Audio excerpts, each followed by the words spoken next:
कॉकरोचों के सड़क पर उतरने से पहले ही, कॉकरोचों के प्रदर्शन करने से पहले ही, जंतर मंतर में कॉकरोच जनता पार्टी के पहले प्रोटेस्ट से पहले ही कैसे सड़कों पर राहुल गांधी के सैनिकों ने कोहराम मचा दिया है। क्या वाकई में भविष्य में राहुल गांधी या फिर कांग्रेस पार्टी के जो युवा कार्यकर्ता हैं उनका और कॉकरोच जनता पार्टी के नेतृत्व में जो युवा इकट्ठा हो रहे हैं उनका एक ऐसा मुकाबला होने जा रहा है जो विपक्ष की राजनीति में एक बहुत अलग तरह की नजीर पेश कर सकता है। दरअसल दोस्तों, ये जो तस्वीरें हैं, इन तस्वीरों के बाद से ही ये सवाल खड़े हुए हैं। एनएसयूआई और यूथ कांग्रेस ने इन दिनों बवाल काटा हुआ है।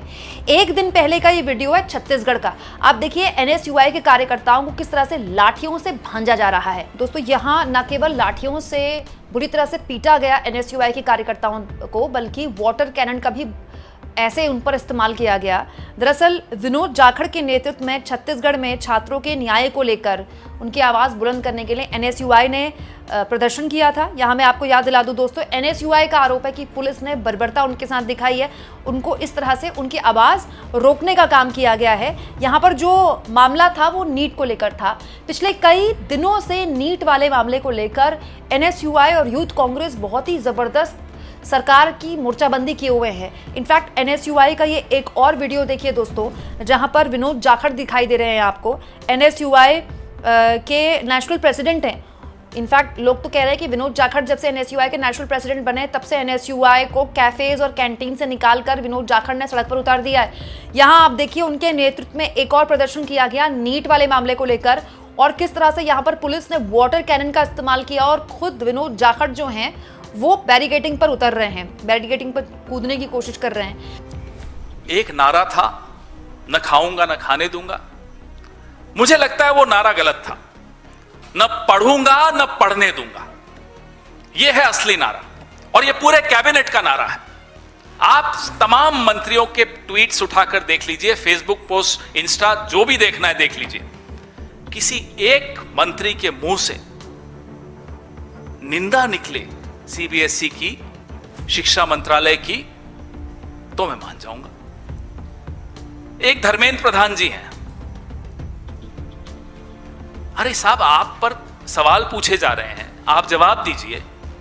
कहते हैं राहुल गांधी फ्रस्ट्रेटेड है। जी हां, राहुल गांधी फ्रस्ट्रेटेड है, कांग्रेस पार्टी फ्रस्ट्रेटेड है, पूरा देश फ्रस्ट्रेटेड है। क्यों फ्रस्ट्रेटेड है ये पूछिए। क्योंकि आप देश की मौजूदा पीढ़ी के साथ खिलवाड़ कर रहे हैं, इसलिए फ्रस्ट्रेटेड है। और ये फ्रस्ट्रेशन आप में दिखनी चाहिए, आप में नहीं दिखती। क्यों नहीं दिखती? ये सवाल हम आपसे पूछते हैं। क्या रिश्ते हैं आपके इस कंपनी के साथ जिसके बारे में रोज कुछ ना कुछ चर्चा हो रही है? अभी उस पर आऊंगा मैं।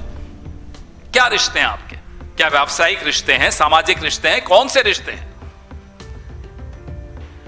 और मैं ये क्यों बोल रहा हूं? किसी कारण से और पूरी जिम्मेदारी के साथ बोल रहा हूं। इसके अलावा यूथ कांग्रेस भी लगातार नीट के मामले को लेकर प्रदर्शन कर रही है। अभी एक दिन पहले महाराष्ट्र में मशाल लेकर यूथ कांग्रेस के लोग सड़क पर उतर गए। यूथ कांग्रेस के लोग तो लगातार सीबीएसई और नीट को लेकर पिछले कई दिनों से सड़क पर हैं, पिछले कई दिनों से।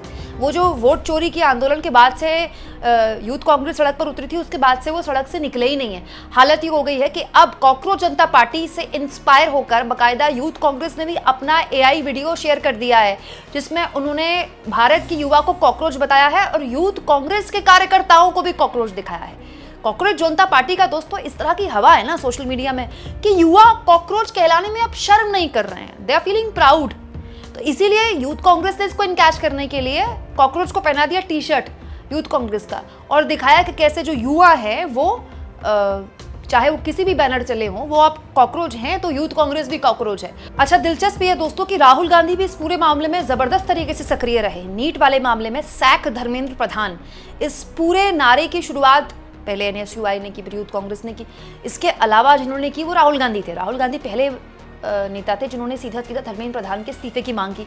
हालांकि इस तरह की बात अरविंद केजरीवाल भी लगातार बोलते रहे। अरविंद केजरीवाल की पार्टी आम आदमी पार्टी इस मामले में बहुत वोकल रही है। इनफैक्ट दोस्तों, सीबीएसई के मामले में भी राहुल गांधी बहुत बोलते रहे हैं। सीबीएसई में तो जो विसल ब्लोअर्स बच्चे थे, चाहे वो हो जिसको पाकिस्तानी कहा गया, जिसकी ट्रोलिंग हुई, या फिर वो बच्चे जिन्होंने अपने बुद्धिमत्ता से सीबीएसई को झुकने पर मजबूर किया, वो बच्चे जिन्होंने अपने ब्लॉग से बाकायदा पूरा रिसर्च करके बताया कि कैसे टेंडरिंग के नियमों को हल्का किया गया ताकि सीबीएसई कि पसंद की कंपनी को ही टेंडर दिया जाए। उन बच्चों से न केवल राहुल गांधी ने मुलाकात की, परिवार सहित राहुल गांधी ने उनका हौसला बढ़ाया, बल्कि उनमें से एक बच्चे को पार्लियामेंट की कमेटी में बुलाया गया कि आइए प्रेजेंटेशन दीजिए।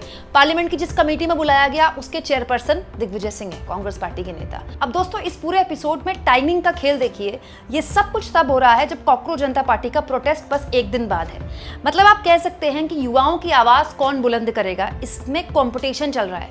कॉकरोच जनता पार्टी ये दिखाने की कोशिश कर रही है कि युवा उनके साथ हैं, और इसमें कोई दो राय नहीं कि कॉकरोच जनता पार्टी को जो सोशल मीडिया में 22 मिलियन लोगों का समर्थन मिला है, ये अभूतपूर्व है। मतलब ऐसा तो कभी हुआ नहीं है। उसके बाद अभिजीत दीपके का आना, आप मानकर चलिए कि 6 तारीख को खूब ड्रामा होने वाला है, खूब हाई वोल्टेज ड्रामा होगा। वो पहले एयरपोर्ट से निकलेंगे, एयरपोर्ट से निकल के वो जंतर मंतर पे जाएंगे, वहाँ थाने में परमिशन मांगी जाएगी, जंतर मंतर पे प्रोटेस्ट जाहिर तौर पर पुलिस उनको नहीं करने देगी, और उसके बाद जो कुछ भी होगा वो कई दिन के लिए कॉकरोच जनता पार्टी के समर्थकों का एक मतलब आप वीडियो कह लीजिए कि ऐसा वीडियो होगा जिसके बारे में खूब बात होगी, हेडलाइन वीडियो। लेकिन दोस्तों जब युवाओं की आवाज बुलंद करने की बात आएगी तो फिर यूथ कांग्रेस का भी जिक्र होगा। अब दोस्तों अब इसमें देखते हैं कंपटीशन कौन जीतता है, क्योंकि कॉकरोच जनता पार्टी के पीछे कौन है, कौन उसे खड़ा कर रहा है, क्या कॉकरोच जनता पार्टी विपक्ष की हवा निकालने के लिए है, वो तो खैर आने वाला वक्त बताएगा। इट्स टू अर्ली टू से, ऐसा दावा करना ठीक भी नहीं है कोई अगर सही नियत के साथ काम करना चाहता है तो।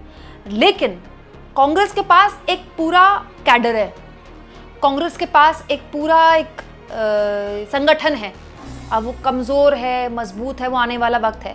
लेकिन कांग्रेस के पास एक पूरा एक इकोसिस्टम है जिसके ज़रिए वो सड़क पर उतरती है। हाँ, ये अलग बात है कि उसके साथ मीडिया नहीं है। क्यों? क्योंकि कॉकरोच जनता पार्टी एक नया फिनोमिना है, बिल्कुल नया एक ट्रीटमेंट है, जिसमें आपने बस मजाक में हैंडल बनाया, उसमें आपको समर्थन मिल गया, फिर आप दुनिया भर में इंटरव्यू देने लगे, फिर आप भारत आ गए। तो ये एक नई चीज़ है। अब इससे वाकई में कांग्रेस पार्टी को नुकसान होता है या end of the day Congress को फायदा पहुंचा कर जाता है, तो आने वाला वक्त बताएगा। जैसे कहने वाले कहते हैं कि अन्ना का आंदोलन आरएसएस ने खड़ा किया था। आज अन्ना के आंदोलन का क्या हश्र है सब जानते हैं, लेकिन आरएसएस ने वो जो आंदोलन खड़ा किया उसके जरिए फायदा किसको हुआ? उस आंदोलन से क्या हुआ? छवि बनी डॉक्टर मनमोहन सिंह की सरकार करप्ट सरकार है, यहाँ सिर्फ करप्शन होता है। अल्टीमेटली उसका फायदा किसको हुआ? मोदी को हुआ। कहने वाले ये भी कहते हैं कि कॉकरोच जनता पार्टी का अपना कोई संगठन नहीं है। वो पार्टी खुद भी कभी खड़ी हो पाएगी कि नहीं हो पाएगी, क्या वो चुनाव कभी लड़ पाएगी कि नहीं लड़ पाएगी, वो आने वाला वक्त बताएगा। लेकिन क्या कॉकरोच जनता पार्टी ने जो माहौल बनाया है युवाओं को लेकर कि ये सरकार निकम्मी है, युवाओं की ये बात नहीं करती, ये अपने मंत्री को सैक तक नहीं कर पाती, वो इनडायरेक्टली विपक्ष की सबसे बड़ी पार्टी कांग्रेस पार्टी को ही फायदा पहुंचाएगी, जो जिसके कार्यकर्ता, युवा कार्यकर्ता खुद को भी कॉकरोच कह रहे हैं, जो खुद भी नीट के मामले में सड़क पर उतर रहे हैं। ये तो खैर आने वाला वक्त बताएगा। लेकिन ये तस्वीरें बताती हैं दोस्तों वाटर कैनन की, और ये मशाल ले जाने वाली तस्वीरें, और इस तरह से पुलिस से मार खाने वाली तस्वीरें, कि मीडिया भेदभाव तो करती है। मीडिया कहती है विपक्ष कहाँ है, बताइए, विपक्ष के लोग तो सड़कों पर लाठियां खा रहे हैं। तो ये तस्वीरें तो दिखाई जानी चाहिए। आपको क्या लगता है दोस्तों? कमेंट बॉक्स में ज़रूर लिखें, और जितना हो सके चैनल को शेयर भी करें।